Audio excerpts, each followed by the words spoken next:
Hello, it's Elizabeth Busby here, and welcome to Discerning Marriage. Today we are talking about a topic I'm extremely passionate about, and I have been waiting to make this video for years, and I'm pumped. Okay, we are going to be talking about why it is a good idea to pay off debt in your marriage, to be debt-free in your marriage, and all of the benefits that will come to you if you are debt-free. Now, one of the reasons I've been hesitant to make this video is the taboo around money, right? Money is not the sort of thing that people generally talk about with a lot of openness and freedom in their relationships, right? Even with close friends, sometimes even with parents, like there's not a lot of conversation around like, this is how much money I make, this is how much money I spend, this is what I spend money on, etc. Like it's really taboo. And I can appreciate that in the past, people were taught that like good manners meant you don't talk about this stuff. But I don't necessarily think that that serves people, particularly in your close kind of intimate relationships of like, how do I live my life in a way that is thriving? And I think your financial life is one of those. So in order to have healthy, real conversations, you got to bring this stuff into the light. So that's what we're doing. I am helping you do that. I am shedding some light on why I think it is so beneficial to be debt-free when you get married. Now, I want you to kind of think about what a financial life entails.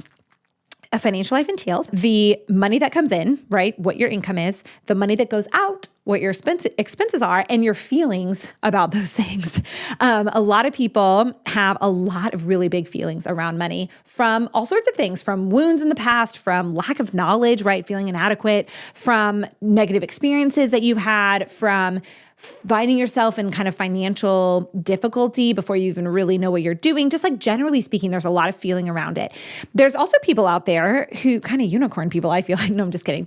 People, real people who just look at money as like dollars and cents, right? They have a very kind of detached, healthy, I would say, posture towards money, just as like a means of currency and an exchange of goods, those sorts of things. There isn't a lot of emotion going on. But for the vast majority of people, there's a lot of emotion surrounding money in one way or another.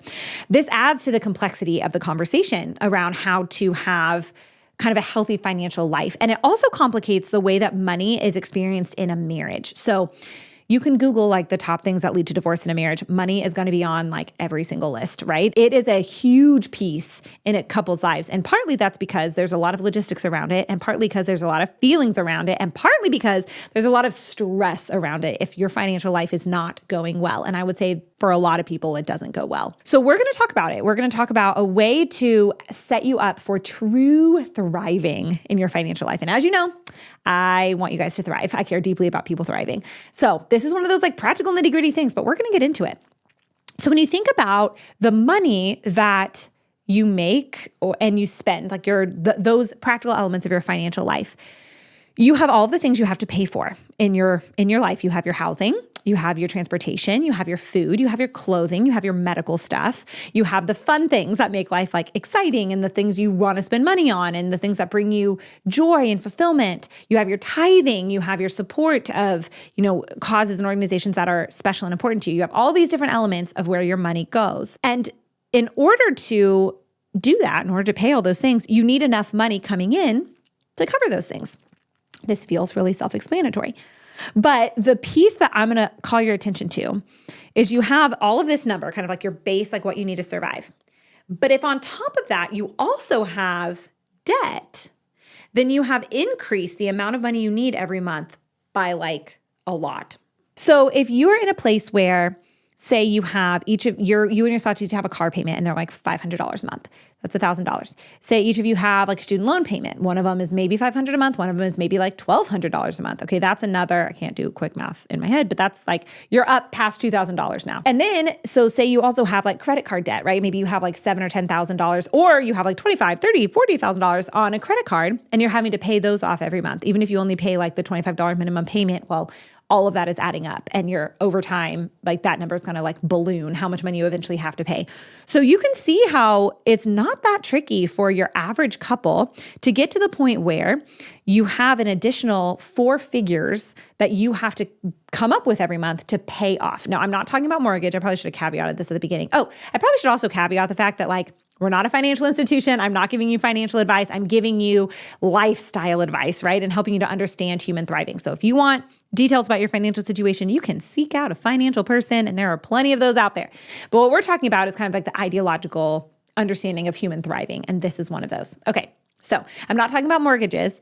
That's another conversation. But I am talking about student loans, cars, the kind of like credit card debt. Is it called consumer debt? I think it's called consumer debt. Credit card debt, any sort of personal loans you have, those sorts of things. It adds up really quickly. And then you find yourself in a situation where you have all of the stuff that you need for your like basic human survival, and then the fun stuff on top of it, right? For like enjoyment. But you also have these line items that are critical. Like you cannot change them. You have to pay them back, and you have to do it every month.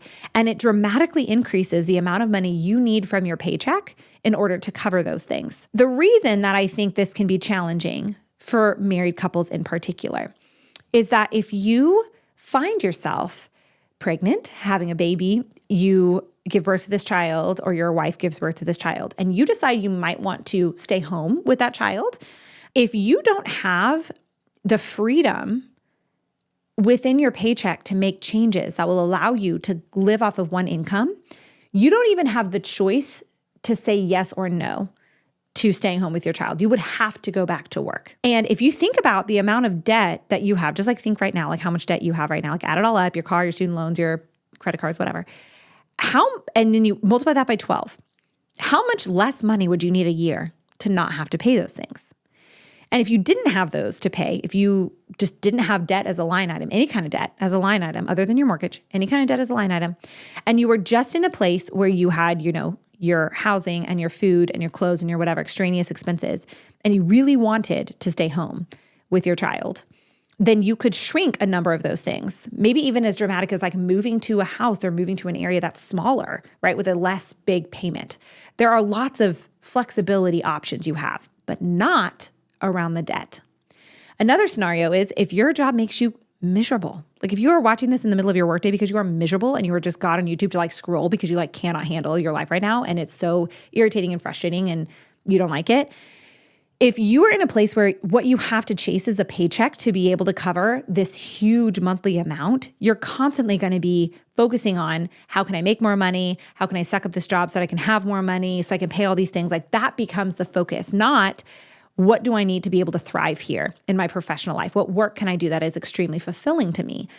If you take out that debt line item and you just don't have debt anymore, and you decide you want a different job, again, you could shrink the rest of the things to a certain extent. And your expenses would be less because that's in your control. And you could pursue a job that would be more satisfying for you. These are the sorts of things people don't think about when they're thinking about taking out debt. And a lot of single people don't think about these sorts of things when they are taking out the debt in the first place. The reason I'm making this video is because I want to highlight for you the tremendous significance of what debt does to your life, what debt does to your ability to need a certain amount of money to pay off, all of your expenses. Like debt just, it really does complicate things so much. And when you find yourself in a situation where finances are really tight and you're trying to figure out like what bills to pay or how to pay them or whatever, like the debt then also becomes an added extreme stressor because there's nothing you can do to shrink that amount of money short of paying it off, right? So when couples are fighting about money and are struggling with money, but they also have 4 figures of debt they have to pay off every month. Well, if you took that 4 figures away, the amount of breathing room that a couple would have is tremendous. So anyway, I feel very strongly about how being out of debt is one of the things that can just really set you up for a healthy, thriving financial life and a healthy, thriving marriage. I talk a lot more about this in my Next Step course. There's a link in the description. It's for seriously dating couples. So if you're single and you're not yet in your marriage, that is totally what I would recommend that you look into. It's one of the 8 sessions that we have in there. And I put lots of practical tips, lots of practical advice, etc. But yes, I highly recommend that you guys look into something like Wallet Win is another really great Catholic resource. There are a number of things out there that are really helpful to help you figure out how to get yourself to a place where you don't rely on debt. But ideologically, generally speaking, this is what I wanted to talk to you about today and kind of get you in the mindset of thinking like, oh my goodness, I don't have to be a slave to this debt if I don't want to. Like I can make changes to pay this off and then live without it. So those are my thoughts. I hope that was beneficial to you. Until next time, stay close to the heart of Jesus and be not afraid. Bye.